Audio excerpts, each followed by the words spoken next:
It's now my very great pleasure to welcome our keynote speaker, John Mccaskill Smith. We are delighted that he accepted our invitation to talk with you today. John is the CEO of Pinnacle Ventures Limited, a New Zealand company that's on the cutting edge of innovation in primary health care. John has 20 years leading change in primary care, and he's passionate about bridging the gap between technology and outcome. He's doing that through the introduction of a range of new programs. In 2010, he was instrumental in introducing healthcare homes, which has now become a national program in New Zealand. Pinnacle has also developed a primary care secure cloud system called Xcrania, a fully supported cloud system for primary healthcare providers. John now leads Ventures for the Pinnacle Group, which is managing innovative thinking for Pinnacle. Ventures manages all the ownership and management of the practices owned within the Pinnacle Group and is also establishing new partnership with industries outside the health sector to explore and develop new models and approaches for primary care. And this is about better meeting changing consumer and patient needs. I am sure John can tell us about these initiatives and much more. He is on the cutting edge of primary health care. Please welcome John.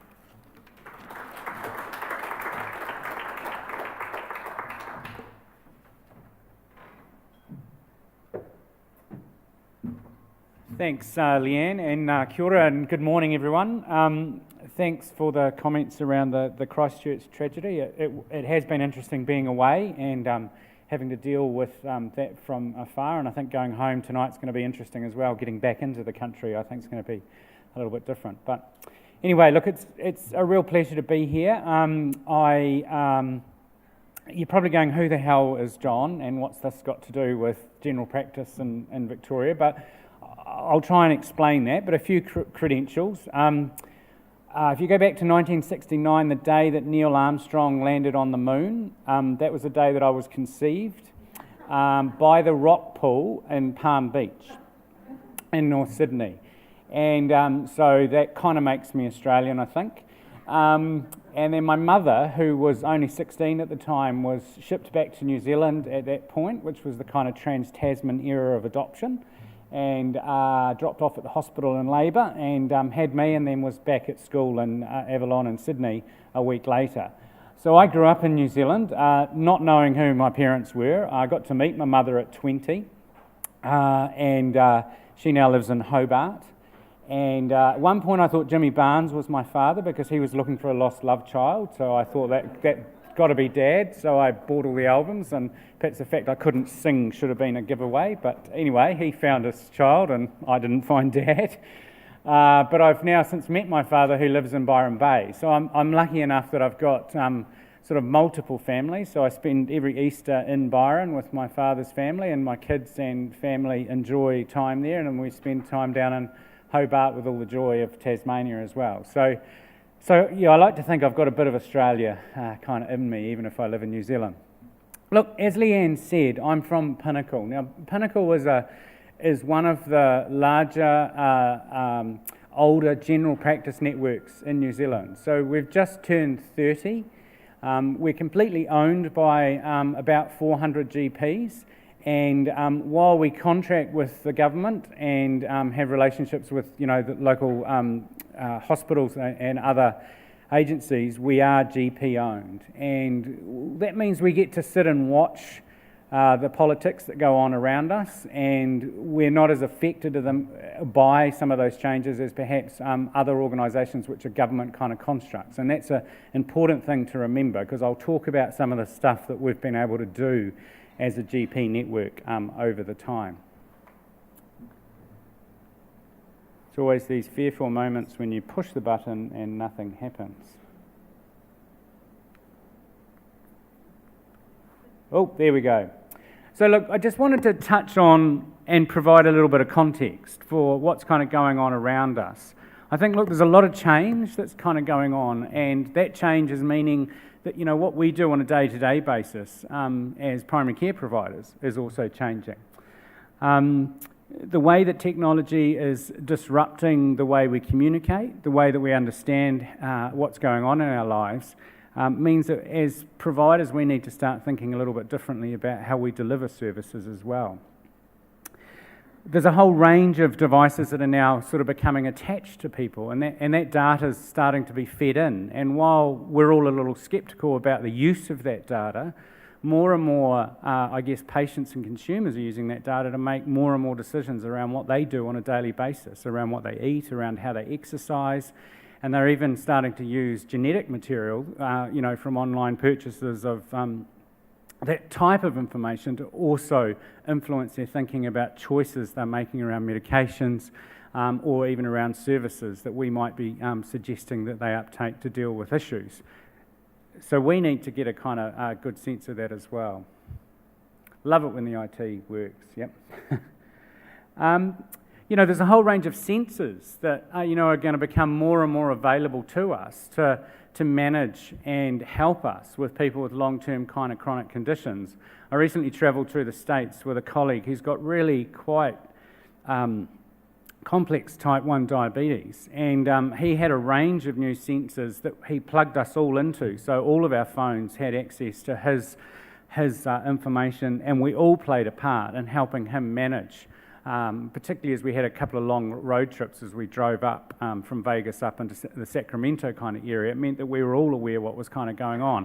And it was a different experience for us, where it sort of became a car that was responsible for the person in it in a different kind of way. We could monitor him remotely through our phones, but it also meant that we had a lot more active discussion around how that was affecting him as we were going. I think we can all remember when we had our first child, and I know that for me and my wife, we took home our first son, James, and I think within about 20 minutes we'd diagnosed him with some chronic respiratory illness, and we had paediatric textbooks all over the floor trying to work out what it was. But, this is a pair of boots now that a parent or a health provider can attach to a child, and it provides a whole lot of live kind of information. I don't know whether that's a good thing, but people will be starting to buy these things and use that information and be wanting to come and talk to us about what that information might mean. So we need to be better equipped to understand how to respond to some of that. I particularly like these. These are the electronic clothes that make you look really slim because they're black. I'm waiting for my size to arrive. But, these are the new kind of sports things which have got sensors through them. They're even measuring the amount of sweat that people are putting out and gathering information from that so that people can adjust their training and so forth as they go about. And then these things is what my daughter refers to as the orgasm pants. But these are the assisted clothing, which actually fire small shocks of electricity through to fire up some of the muscles, and they're starting to assist people in movement. So I think, we're going to move away from some of the more mechanical kind of supports that are available to people to less intrusive, but potentially quite enhancing different ways of kind of looking things. So I think we need to constantly take into account, while we might be in the clinic doing the same thing every day, day in, day out, most of our patients are living in a world where there's a lot of stuff that's changing around them. And we need to think about what their experience might be as they come into general practice that might not seem to be feeling like it's moving at the same rate as some of the other stuff that's going on around them in their lives. But also we need to make sure that we're equipped to know what to do when a patient turns up with a pharmacogenomic report that actually says that they're an ultra-fast metabolizer for a particular drug that we've been using to treat them, and we don't actually understand what they're talking about. So, we need to make sure that we're keeping up and thinking with what's going on. But to do that, we really need to create a little bit more space in our day, because I don't know about you guys, but for most of us, we just don't have the time. We're running, and we're running really hard, and it feels like we're running faster and faster all the time. So I guess what I was trying to sort of point out to this with all of those kind of examples is that the health sector, in particular the way that clinical services are provided to patients, is probably not as advanced as the rest of the world that we live in terms of changing the consumer or the patient kind of experience. And I think, last night, just with the Christchurch tragedy taking place, I was confronted with two things. I was sitting at dinner and my WhatsApp thing buzzed, and someone had shared with me a video from inside one of the mosques after the shooting. I didn't actually know what it was. When I clicked on it and opened it up, it just looked like a video. And the thing that really struck me was just how graphic it was, and I didn't turn it off because I was kind of sucked into trying to understand what it was. But I think that in itself, in my own response, which was this is like some crazy movie that I've kind of been watching, is that more and more young people and older people are being exposed to more and more chronic violence and graphic kind of images, and that's starting to have a massive impact on mental health. The second video that came through was someone sharing the video from the shooter himself that it had on a bodysuit. And to think that someone would go to the effort of sharing that and making it available. And it's been interesting on the New Zealand media, less so on the Australian media this morning, the debates about who's got the responsibility to limit access to that thing. Should YouTube or Facebook or those other kind of agencies be cutting and pulling this information more rapidly? Interesting question. My point, though, really is, as health providers, we can't pretend that we're isolated from this electronic and changing world. Our patients are being pushed around by it and using it on a daily kind of basis. So look, that's the kind of world we live in, and I guess the summary of that is patients are becoming more discerning. They have more information when they come in, and that's changing the relationship that we have in some cases with our patients, because they often will have more information than we have initially, and they also have access to a really broad range of ideas on how to treat different things, which can make it kind of challenging to navigate discussions with them. It also means that they're in a world where actually taking what the New Zealand and I think the Australian systems have often put up, and society has said, look, we should be grateful. This is the public health system. It's a great system. It's taxpayer funded largely, which means that it's cost effective and it's accessible. So we shouldn't really question it too much. And I think because people are becoming more consumer-like, that's not the position that they're starting to hold. So I think more and more we're seeing, particularly in New Zealand, we're seeing the number of complaints that are being made around care that's being provided are going up, and they're becoming more complex. They're not just, he was a grumpy bugger who didn't listen to what I said. They're often much, much more detailed kind of complaints around the kind of treatment that was or wasn't offered. And I think that's a response to that. The other thing, though, and the opportunity that I think we need to kind of look at is that because of that technology, we could be behaving differently as groups of providers. We don't need to be as isolated as we have been, because we're so busy and we're in a room and we're seeing patients on a kind of treadmill, busy kind of day. We often don't have the opportunity to share the information with other providers around us in a real kind of setting. The technology that's there is now starting to enable us to do that quite differently, and I'll talk a little bit about how that's kind of worked for us. So look, just to summarise it, I think technology is really changing and starting to put pressure on people's expectations. It's going to put pressure on us as we need to understand what our patients understand, but also what tools are available. Consumerism is changing people's expectations around the experience of what primary care is about. And so maybe, the 15-minute appointment doesn't feel like a great value proposition anymore to patients. And perhaps the 15 minutes at a time that's really convenient for me, but isn't really very convenient for them, isn't a great value proposition. Or sitting around in a waiting room and having to sit there for 40 to 50 minutes after the allocated time that you were meant to be having the appointment isn't a great value proposition. So we have certainly started to feel the kickback from some of those kind of things. People are managing themselves much more. They have a lot more information available to them, and they're starting to use a lot of technology to kind of gather that. Now, we know that that's when people are relatively well. We know when people develop chronic illnesses or need more intervention, that the relationship changes, but it can often mean that our days are clogged up dealing with stuff that maybe doesn't require that kind of intensive time, and that we could be dealing with differently if we'd organised ourselves differently. We've got our changing demographics. We've got our ageing population, and we've now got parts of New Zealand where it's equalised. We have as many people out of work, either retired or kids, as there are in work, which is the first time that's happened for us, and that's starting to put great pressure on our ability to respond. We just don't have supply around that. We're also starting to experience, and I think, there's some really public global examples of this with things like GP at Hand or Babylon or Health Tap, a lot of those kind of virtual kind of services that are popping up in other parts of the world. Babylon and GP at Hand in London, for example, have really disrupted the traditional relationship that almost a whole generation of people are having with their GPs. So we're seeing a younger cohort of people who are choosing not to enrol or register with a GP, and they're just choosing to buy an interaction off a smartphone to treat things. Now, when they have major life events, children, or they develop chronic conditions, of course they want that longer ongoing relationship with a provider.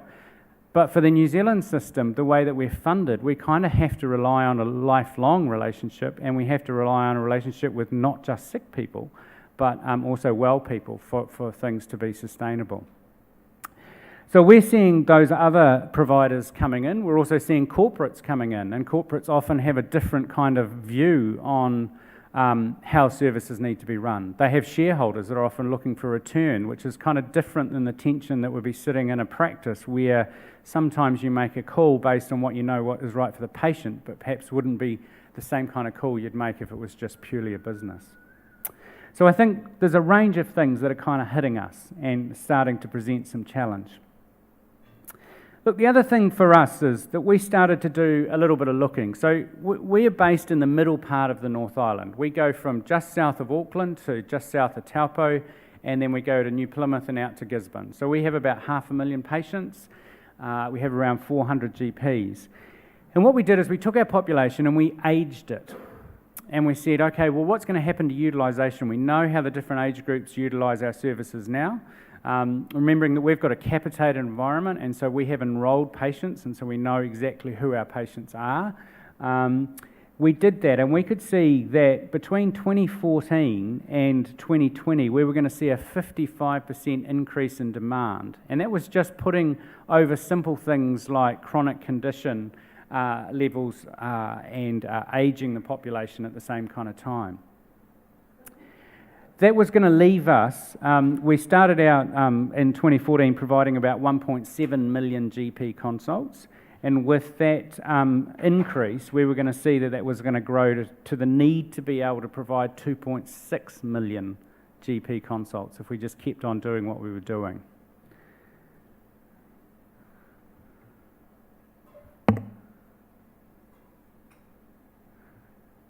Sorry, can we just go back a slide? Should be one more. Look, what that was meant to show was just the shortfall that we were going to end up with. So that essentially as a network, we're all either going to have to work twice as hard, or we just weren't going to be able to service the same number of patients that we kind of had. And because we're also a network that is predominantly rural, we have most of our patients living in small communities of 10,000 people or less.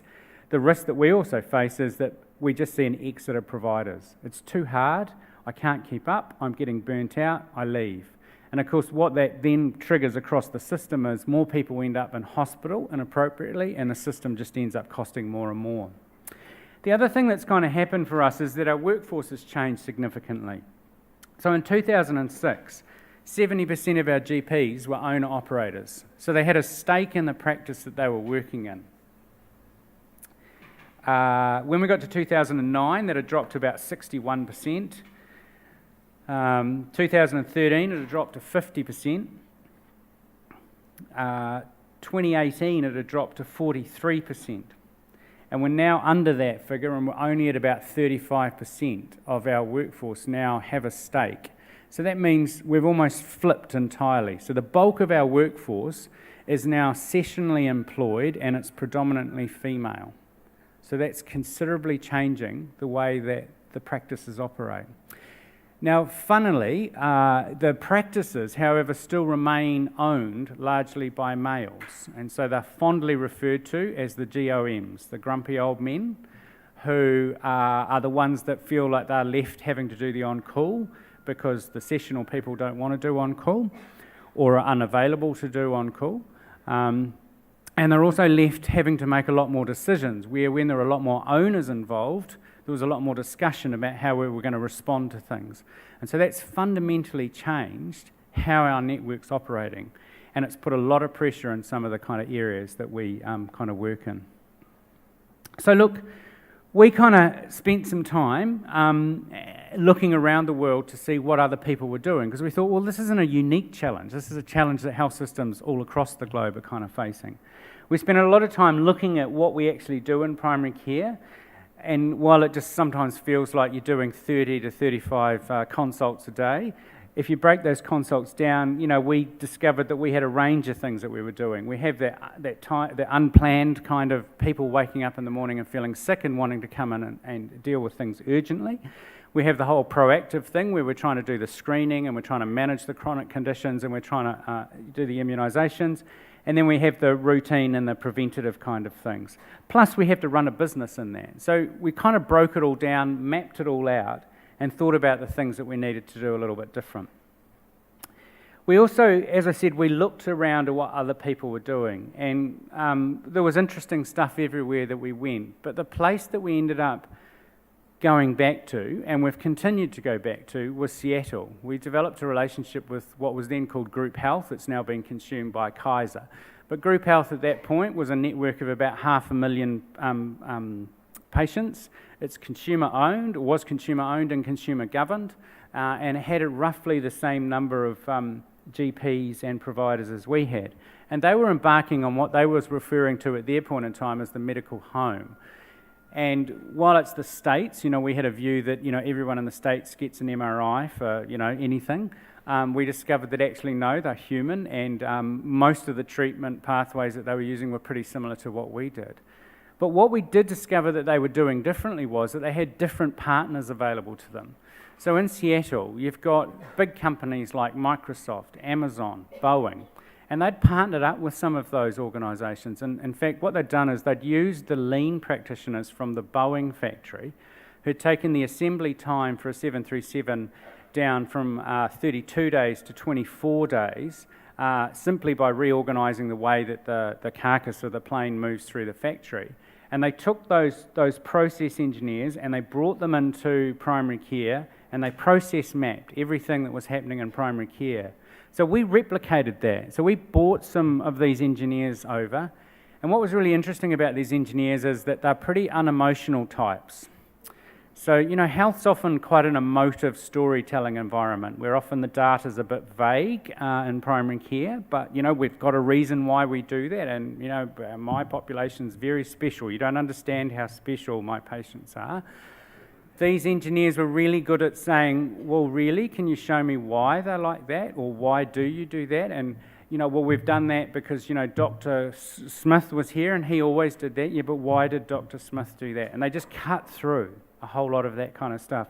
And so what we ended up with was, I'm not expecting you to understand this, but we ended up process mapping a patient as they move through a clinic and for a regular kind of consult. And we started to identify the things that we needed to do different to change that experience and to use the resources that we had available to us really differently.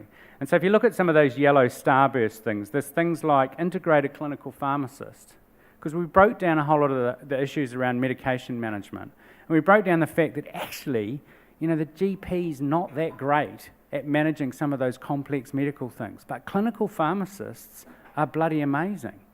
Now, that was a little bit challenging for a few people in the room, but, we broke it down, we looked at the data, we started to look at the outcome, and that was the kind of collective position we came to. There's a thing there that says implement a patient access centre. Now, implementing a patient access centre was because we started to look at what happens when people want to access general practice. The first thing they usually do in New Zealand is ring and ask for an appointment. And we have the most lowly trained and lowly paid person answering the phone, giving away the most scarce resource we have, which is an appointment with a GP, with no kind of discussion really about is that the most appropriate clinical response. So we had identified that the best thing to do was to get the patient to talk to the doctor before a consult was issued. Now that comes with a whole lot of complexities, which I'll talk about, but that's been one of the massive game changers that we've kind of had in there. We also had in there, things like change the way that you use the rooms. We've talked about patient portals, because one of the other things we saw was actually we need to give patients their own records. And we also need to get them online so that they can communicate to us electronically, so that they don't always have to physically come in and see us, because that's actually the least efficient way of seeing a patient. And we also went through and we identified that, and we did this with heaps of clinics and heaps of doctors and heaps of patients, and we identified about 68% of the visits that we were running didn't require a physical interaction. It was just because that's what we'd done, because that's what the funding had really taught us to do, rather than what was clinically kind of required. So look, we had a very structured approach to it. First of all, we looked at our buildings. How do we use our buildings? We discovered that a lot of the rooms in our practices, some of the rooms were only being used at 60%, because that's John's room, and I'm not going into John's room because it's a pigsty, I can never find what I need, and it smells funny. And so John's room wasn't used unless John was there. But often primary care is in a position where it's saying we can't do more because we don't have any more physical space. So these engineers really went through, they gave us stickers, and we had to touch everything that we touched in the room. And those collections of magazines from the 60s and some of the other things that really just gather dust became really apparent were unnecessary for good care for patients. And so we had to go at taking them out. And one small rural practice, we had 6 horse floats of stuff that we took out. We broke a tow bar on the back of a car with one of the removal kind of things. And so that left us with a very bare feeling practice, which didn't feel quite right either. So we had to kind of reorganise that to make it feel more friendly. But we also decided that actually having a GP sitting in a room that's really designed for seeing a patient when they're not seeing a patient is a kind of crazy thing to do as well, because you could have another clinician in that space using that space, and you could have the GP sitting somewhere else. But of course John wants to sit in John's room because he knows where all his forms are and it's his computer and he's got his shortcut keys, and so no, that's my room, thanks very much. So we had to go through this kind of really traumatic divorce for people in their rooms. And so we moved GPs into shared spaces, imagine that, where if they weren't seeing patients, and I'll explain why they weren't seeing patients in a minute, they sat in a room with other GPs. Oh my God, I can't sit in a room with John, he talks too much. I'm not going to be able to think. How am I going to do my paperwork if I'm in another room with another doctor? I can't ring a patient, it's a breach of confidentiality, etc., etc. So we had to go through quite a lot of traumatic kind of stuff. In some clinics it was really funny. We moved things around, well, it was kind of funny afterwards. We moved things around, and some of the doctors came back in the middle of the night and stuck their names back on the doors and moved things around so that they could get back into their room. One had a work-safe kind of consult where, she got someone to come in and say, it has to be a certain chair and it has to be organised in a particular way. That has to be my room. I can't safely practice in another room. So people went to massive extremes to kind of fight the change, so to speak. But the physical change became really important. We also, as you can see there, we mapped how much we moved patients around. So a patient came in and then often we moved them around the clinic because the providers were in different places in the clinic. Or how often our nursing workforce had to move around because they all shared one computer at the back of the clinic. They didn't have their own kind of space in which they had their own IT. So that was one thing, physical rearrangement. The other thing is that we reorganised the day. So if I take one practice like North Care, so about 15,000 patients, about 8 doctors, on average people were seeing 28 patients a day. We said, right, we're going to drop the number of face-to-face consultations you have on a daily basis from 28 to 18. And everyone went, yeah, right, who's going to pay me? So there's a whole discussion we had to have about, well, we're going to do some different stuff with funding. But basically they said, well, what am I going to do with all the time I've got? And we said, well, we're going to get you to do a number of things. So in the morning, when your patients are ringing up for appointments, we're going to get you to talk to them. So that was really funny. So what we had patients ringing up thinking they were going to get Pam from the front desk, and Pam would answer the phone and say, "Oh, I'd like to make an appointment with John," and they'd say, "Hang on a minute," and they'd put them through to John, and then John would go, "Hello," and the patient would go, sorry, doctor, I didn't mean to ring you, I'm just trying to get an appointment with you," and then the doctor would panic and say, how about you come in at 10 o'clock, and then hang up. So it was the most expensive and inefficient reception service ever known to mankind that we managed to establish there. So we had to do a lot of coaching with people. But what we now have, we have 50% of people who are ringing and asking for a same-day acute appointment we are treating safely, and we've been doing this now for 6 years, safely over the phone. Patients love it. They don't have to come in.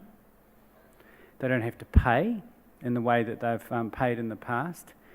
And it means that the GPs are not just getting double or triple booked and running as fast as they can. So that was the first thing we said. You need to do some clinical triage in the morning with your own patients. And, we had to put a lot of training in place because there were a lot of the docs just didn't feel confident in going back to triaging people over the phone. And of course, there's a paper that's come out of the UK that the clinical outcomes from that are terrible, and people end up coming back later in the week and all the rest of it. So there was a lot of that, people finding evidence once again not to make any change. But what we've got is really clear evidence is that's made a massive change. The second thing we said to them is, we're going to give you time throughout the day where you need to do a number of things. You need to spend time emailing your patients. So we set up some secure portals with patients, and we started encouraging GPs as part of their care plans with some of their more complex patients to negotiate a different kind of relationship that didn't involve the patient needing to come back in all the time, but could move to an electronic discussion. We also moved to saying, let's have planned phone consultations.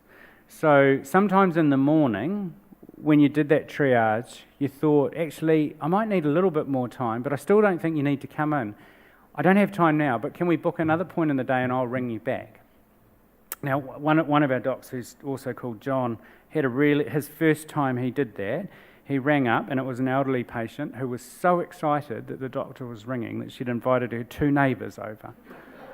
And so we ended up having this group consult over the phone, which he found quite intimidating. But what it's done is it's given the GPs a whole lot of other tools in their toolbox. They don't just have to do face-to-face consultations now. They have other things that they can do. Now, to make that happen, we had to make patient information available to them. So we had to say to patients, here's your record, and we had to say, here's my notes. Now, that was like suggesting a Michael Jackson manoeuvre on small children, I think. We just got massive kickback. People were like, you can't do that. It's medically legal. You just can't do that. We can't. No, they're my notes. No one else can see them. They're not designed for that.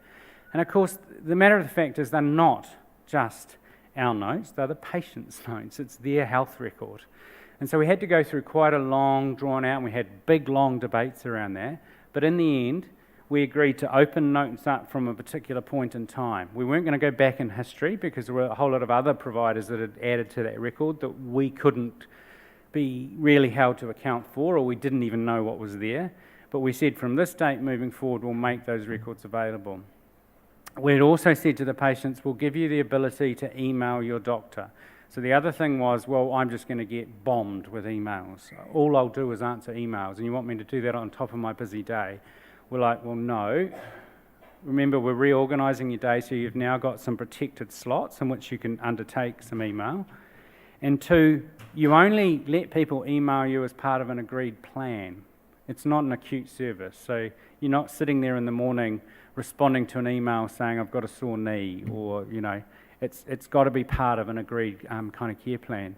And so in the 8 years that we've been doing that, we've had 2 examples across all those patients where it's gone a bit haywire, and the doctor or someone else has had to step in and say, no, look, we're going to turn this email off because this isn't working. So two examples. So I can give you hundreds of GPs who now, this is a tool they use every day to manage their demand differently, who will tell you, despite all the concerns and fear that they had at the start, that it's different, that hasn't eventuated. This thing's like goes to sleep. Yes, so we gave them portals. And that's what a portal looks like for a patient. So there's a whole lot of information that they can get to. They can book different types of appointment online, which that in itself was a little bit troubling, and we had to bring that in a staged kind of way. They can see their medications. They can order repeat scripts. They can see their results after they've been checked by the GP, who then pushes them into the portals. So we built this. This wasn't built, you've got your My Health Record kind of thing going on. This was us building this to help us manage demand and change the way that our relationship kind of worked for our patients. We can drop in a whole lot of treatment plans. We can drop in lifestyle advice around diets and other kind of things. You drag and drop stuff into the portal from the record. We've also can do video consults. So we don't need a Babylon. We've kind of built it in as part of our own kind of ability. Now, to be fair, the video consult kind of thing is still, we're not sure about it. It's a bit gimmicky, and people spend a lot of time doing their hair when you're talking to them, and that's my wife. But you all know as you Skype and Zoom with people that sometimes it can be an awkward kind of medium to kind of get used to. But we've found, like for our farming communities, they love this because they can ring up and then go, yeah, there's not too much blood, but do I need to come in? Well, yeah, there's a bone sticking out. You really do need to come in. Joking aside, it's given them a different way of communicating, and for them it means they don't have to travel the kind of distances that they do, and that they can, even ongoing wound management, they can share that kind of information, and patients can, self-manage stuff in a different kind of way. Really love the way this goes to sleep. So the call management, I'll just spend a little bit of time talking about that because it's quite important. I think I've got another. Oh no. So with call management, what we discovered is that we got the guys from the telecommunication companies to come in and say, well, what does it look like on a busy morning in our practice? We've got 5 lines, and they're really expensive, all those lines. How's it going when patients are trying to ring in? And we discovered, and this is a similar number has gone around all the practices, that on average, 25% of people who are trying to get in to make an appointment can't even get the phone answered. And they, on average, try 5 times, and then often they'll just go somewhere else. And the somewhere else in some of the urban areas is they'll go to ED, or they'll go to one of the acute kind of centres. So what we've now got is a centralised call centre.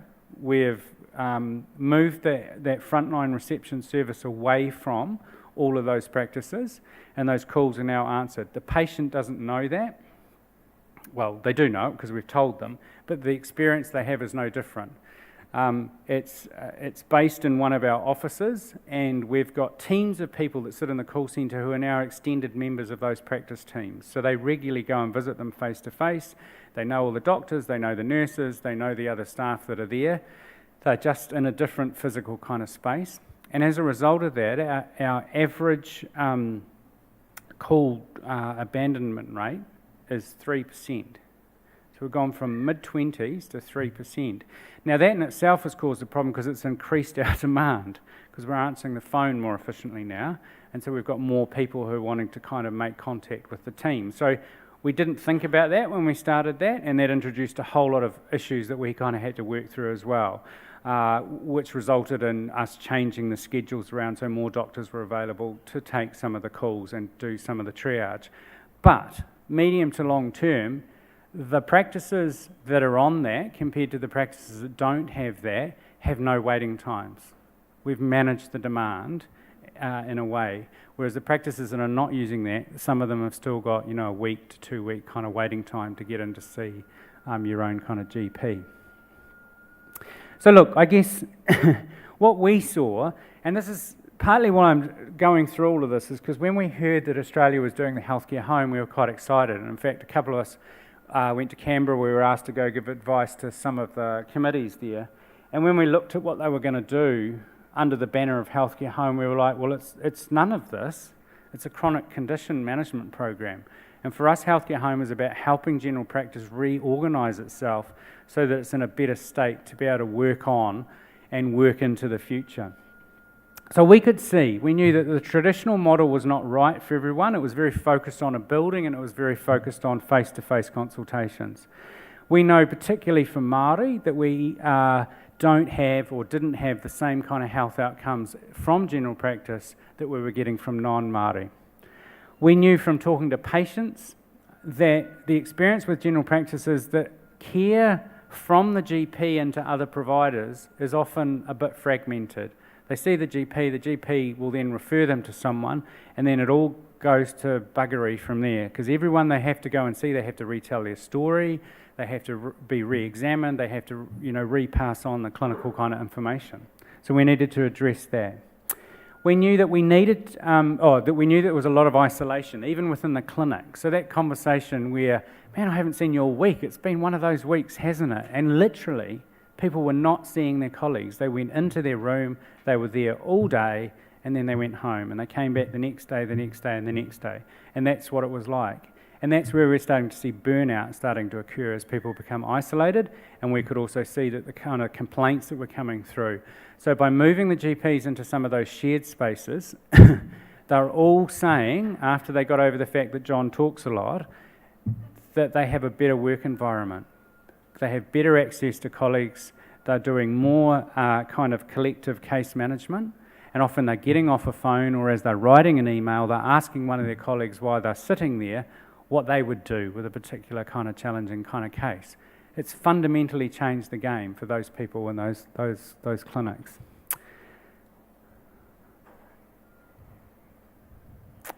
So it's not just us. So while we might have been a bit mad when we started, it's now happening right across New Zealand. And so there's about 150 practices and there's over 1 million patients that are now in there, and that's just a constantly growing thing. The way you go about it, we've now built a range of requirements, and this always terrifies me because this is when you lose the hearts and minds and it becomes a bureaucratic kind of process. It's a bit like the college wants to, get you accredited for this or that. But we do have a framework, because what we don't want practices doing is saying, I'm a healthcare home, and all they've done is paint the waiting room, but they're doing nothing else different. There is fundamentally a lot of change that we introduce, and that introduction changes things. Now, you might say, but does it work? So the problem is that we all know that whenever you do something different, it's often really quite hard to prove that story. And it doesn't matter how you evaluate something, someone will find a reason why that evaluation wasn't right. It's like that mole game where you just keep hitting moles. So we've done multiple evaluations, but I think this one has been the best one at telling the story. So we took a group of practices, about 83,000 patients that were in our healthcare home, and we created a control group of the same number of patients in some high-performing traditional practices. And then we compared a number of things. At a high level, we could see ASH as avoidable sensible hospitalisation. So it's a measure of stuff that's turning up in ED that we could have managed in primary care. So it's a measure that we have consistently across New Zealand. And ED rates were much lower in the healthcare home sites, and they were much lower for the higher risk populations as well. We could see that, or the evaluators at EY could see that a significant proportion of the acute care was being dealt with differently in a community kind of setting. And particularly for Māori and elderly, we were seeing quite a different kind of outcome. So look, 62% of the people that were calling in and are asking for an appointment, we were managing without their need to come in for a face-to-face consultation. I talked about the triage. So here you can see that 95% of the patients who wanted a same-day appointment ended up either directly or having a callback from their own GP within 30 minutes of that appointment. And 60% of patients were able to talk to their own GP. And that in itself is getting more and more complex because of our part-time workforce. So, often a particular doc isn't there on a particular day. And you can see that 35% of them were managed with clinical advice or a virtual script. And, on average, we could see that was saving patients around 50 minutes by not having to come in and do that. And patients were really, really appreciative of that. I talked about that, so you can see the call abandonment rate is 3.84%. The average time to answer a call is 26 seconds, opposed to minutes or days in some cases, and you can kind of see some of the numbers kind of on the side. If you're registered in a healthcare home practice, as opposed to our high-performing, traditionally organised general practices, there was a 20% less likelihood of you being admitted to hospital. Now, we standardised the kind of patients who were in all of those. So we took practices that were very similar. We didn't sort of, play a game where you took a well population and put it up against a really sick population. They were standardised. If you're over 65, you were 32% less likely to end up in ED. 32%. That's a big number, particularly when you look at the number of elderly people that are going to ED. If you were Māori, there was a 24% less likelihood you would go to ED. Now, for us in New Zealand, that's a massive number, and that's a massive difference, because what we traditionally see is Māori are just overrepresented in utilisation of acute care all the time. So that figure there, just alone, has been bloody amazing. You were 20% less likely to be admitted for unplanned care. So people were still going to hospital, but often it was deliberate because we had more time to do more complex workups and more deliberately refer to a specific specialty. So we also looked at the referrals, and we saw less general referrals and more specific referrals to specific specialties. So we saw a distinct increase with that. And one of the things that they discovered is that one of the biggest things that's had an impact on Māori is that 50% of Māori in the healthcare homes had a care plan or an active care plan in place around managing a chronic condition, compared to the traditional practices that were still actively trying to manage similar conditions but didn't have a formal care plan in place that the patient had access to on their portal or could share with others. And I mean, it's really been seen, and we still strongly believe that we think that's a massive contributor to why we were getting such a different swing. So yeah, there's a range of other things that they kind of picked up on, which I won't go through line by line. But what we're starting to see is by reorganising ourselves quite differently, by structuring the physical arrangements differently, by structuring the information differently and making it more available to patients, and through structuring the way that we use our day and our time differently, we're getting massively different results. Same workforce, same buildings, same money. I'll talk about the money in a bit, but very, very different outcomes. But to get from where we were to where we are took a massive amount of thinking and debate and change management. And I guess a lot of the docs who, particularly in the privately smaller owned practices, really didn't think it was going to make a difference, and they were highly sceptical. But a number of those are now the ones that are our best advocates, that are standing up and saying, my life is better. I've got more control of my day, I don't feel as stressed, and actually I'm making slightly more money than I used to in the past. So it's kind of ended up being a bit of a triple whammy for them.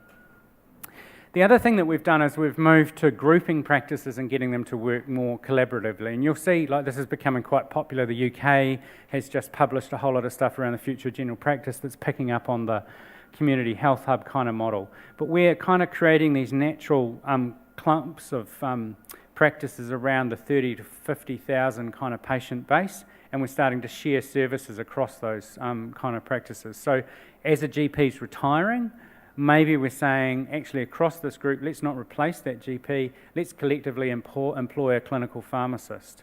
Or let's collectively, purchased or bring in some specialist support to sit and work privately in our system to manage our particular demographics. So, we've got diabetes, or we've got geriatrics, or we've got, different kind of mixture kind of going on. So in a place like Taupo, I don't know how many of you have been there, but around the Lake Taupo area, there's about 34,000 patients.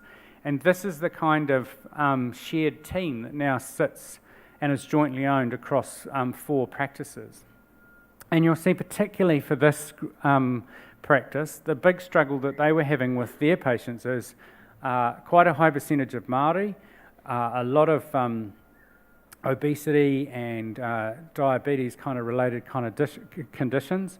So what we've ended up with there is a whole lot of exercise kind of consultants really stepping in. You've got Shane in the middle, who was a patient. He lost 62 kilos, and then he's now become the lead. So he gets up in the morning, most mornings, as the truckies from all the forestry change shift at about 5:30 in the morning. He meets them, takes the guys coming off the shift and takes them down to the local pool and runs an exercise program.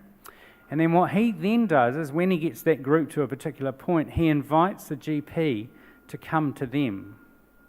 And then what they end up doing is they run group consults. So we've now implementing consistently group consultations across groups of kind of patients. And so that's enabling us to do more with less as well. And so we've kind of oversubscribed in a couple of areas now where patients have kind of come in. And, there's great stories about that, where you get half a COPD group coming in, half the group haven't had their flu jab, kind of get convinced by the other half of the patients that they need to get their flu jab. The clinicians in the room don't even have to do anything. It's patient self-management kind of at its best. But it's a different view of what general practice could look like. It's not just a GP in a room or a box, it's actually a whole care team built around a patient kind of population. And I guess, look, the Commonwealth Fund and others are starting to publish a lot of kind of interesting information about how that kind of works. So look, we've got a few other things that are kind of coming that are going to help with that. I've talked about the group consultation stuff. We're doing a lot of stuff around retail collaboration in a lot of our rural communities. The big buildings in town, we have the warehouse, I guess it's like Big W or the equivalent for you, or supermarkets. And so supermarkets for us are becoming big health players. The pharmacies are popping up in them. They're incentivising patients by reducing co-payments to pick up pharmaceuticals or scripts. And so we're starting to partner with those retail groups to set up clinics with them. So if I take a community like Tokoroa, 60% Māori, forestry community, there's a big mill, the health services traditional practice is shut at 6:30.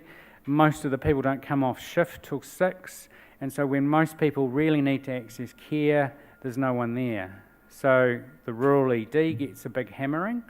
But the thing that is open in town is the warehouse, and the warehouse is open till 9:30. So what we're now working at doing is putting some clinics into the warehouse kind of setting rather than running the clinic separately. The warehouse is kind of interested because it's changing some of their foot traffic kind of patterns, and the community there have loved it because all of a sudden mum can go in and do some things for mum while the kids play in the Lego aisle, which is a better place than the waiting room at the clinic, or she often won't go to the clinic because there's nowhere to put the kids. So, there's some stuff there we haven't worked out, but there's some stuff that's starting to prove and feeling quite exciting. We're certainly increasing our number of community health workers. We're recently up in Boston, and there's Cambridge Medical Group up in Boston. They're doing similar things. So we're in a practice there at a morning huddle, and there was one doctor, 3,500 patients, and 7 community workers, and that's how that practice is organised. And so most of the care they're providing for that practice is mental health, it's social, related kind of issues around housing and so forth. And the medical kind of things are just being dealt with by a very different kind of approach. And that was really funny, that group as well, because they introduced me to a new code that I'd never heard of before. In the huddle, they were talking about this particular patient who was suffering from TI. They went on and on and on about TI, and we're like, well, what's this TI thing? And it was Trump issues. So patients coming in stressed out about what Trump had tweeted that day, and that was causing stress for patients. And we were like, you're kidding? No, there's a whole cohort of elderly people who TI is a major and a real kind of clinical kind of condition that we're having to manage. It was like, geez, imagine that. Right. Okay, so look, I've just about finished. So the things that have made it work is that, if you try and do this at just a practice level, it's just too hard. You're too busy. How do you stop? How do you get everyone involved? How do you facilitate that change? So you need to do it, we've done it because we've got a network that sits around us. We really needed leadership. So we needed people who really believed and had seen the change. So we actually, a couple of times, loaded up some planes and took people to Seattle because we had a lot of cynical clinicians and they had to get in there and they had to scratch and sniff and poke around and actually understand, sitting through consults with people that were running the model, that people weren't dying as a result of it, and people were actually having a better experience. And then they came back and they became the advocates. We had to invest in backfilling people's clinical time. So we had to take 1/10 to 2/10 of a clinical leader in each practice out, fund them to be free so that they could start to facilitate the change kind of within their practice. We really had to argue with the funders because, we're not quite as restricted as you guys are where you've got everything kind of fee for service largely. We were capitated, but even the way that we used our capitation funding, we had to really break a whole lot of the rules. And so we had to have a big conversation with the funder, which was we will get these outcomes if you stop worrying about the inputs. And that took, we had to have economists, we had to have some big brains in the room, and we had to put up a big case. And, the numbers that we're now getting back are what's kind of coming through. So we're now starting to see our government and our funders recognising that the traditional way of funding general practice will get you the traditional response. If you've got groups who are prepared to do things differently, and you put some of that flexibility up around the money, you will get different kind of outcomes. The shared IT system, I can't emphasise that enough. And look, your PMS systems, which I've seen most of them, they're very skinny and they're very isolated. Essentially, they're built for claiming. You really need systems that are built to help transfer and push information for patients and providers around. We couldn't find one off the shelf. We had medtech for many years, which had done us well, but it couldn't do a lot of the things that we did, and we ended up having to build our own. I wouldn't recommend you do that because that's just about killed us. I used to have a whole lot of hair and be really skinny. It was a really complex thing to kind of do. We're in a better position, but there's different products that are now available. You need to be able to share information. You need to be able to give your patients their notes. You need to be able to transfer information. Australia's got the whole kind of My Health thing. It's an opportunity, but it just doesn't feel like general practice is in the driving seat, and I'd really suggest that general practice needs to gain some control about, because it's such a key point in terms of where patients hit the system first, how you use that information kind of transfer. And look, you really need to believe that, general practice is the most important part of the health system. It's the cornerstone. It's where 90% of the care in the structured health system often starts. It isn't where it all happens, but it is often where it starts. And if we just keep doing what we've always done, you're not going to be able to see all your patients. The demand is going to outstrip your ability to supply as the population ages and as you get older. And the next generation of GPs that are coming through are not as interested in working in the kind of model that's worked so well for the last 30 or 40 years. So there is a whole lot of reason to think about doing it differently. You could wait for a government to prescribe it, which would be a guaranteed disaster because they'd get it wrong. Or you could grasp it yourself and say, how can we start to design a new system for ourselves and then sell it back to the government? And I guess that's what we've done as an organisation, and it's now, for us, it's moving across the country. And I think for Australia, there's a massive opportunity for you guys as GP networks to really kind of grab that kind of baton and run with it as well. So I'll stop there. I hope that's kind of been interesting. So thank you.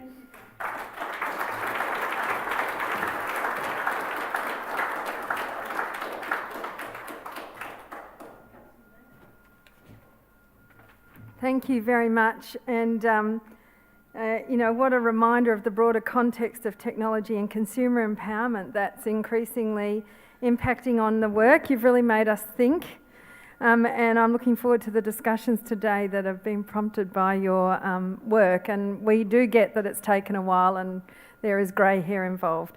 Congratulations and well done for your change process. Please thank John again.